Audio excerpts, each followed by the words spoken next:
Goeiemôre, Dok Matt wat praat. Ek ry saam met iemand en skielik is daar 'n vreeslike geklap en ons trek van die pad af en nou ja, toe ons kyk is die band pad.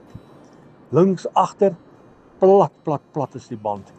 En ek vra vir die persoon, het jy 'n spaarwiel? Hy sê gelukkig het ek 'n spaarwiel en ek het hom toevallig net hiervoor het ek hom laat pomp en ja, nou het ek nie 'n probleem nie. En ons het die spaarband opgesit en ek sê dankie tog dat jy 'n spaarband gehad het. Anders sou ons 'n wesenlike probleem gehad het. 'n Probleem wat ons regtig waar in groot skande sou gebring het en doodsgevaar, want die gebied wat ons in was nie 'n baie veilige gebied nie. En terwyl ons wegry, toe praat ek bietjie net met die koning en ek sê dankie vir die spaarwiel en dit kom by my deur. Partykeer gebruik ons Jesus net as 'n spaarwiel. Partykeer as ons nood het, dan roep ons Jesus help.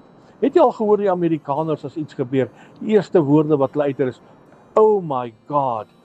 Dan is dit 'n spaarwiel situasie. Hulle het nie verhouding met die koning nie, maar dit is net 'n spaarwiel. Jesus is nie 'n spaarwiel nie, my vriend. Hy is altyd daar. Hy is die een wat jou op die pad hou. Hy is die een wat jou beskerm en bewaar. Geen spaarwiel hierdie koning nie, maar Jesus is die een wat daar is. Laat ons hom nie gebruik as 'n spaarwiel nie.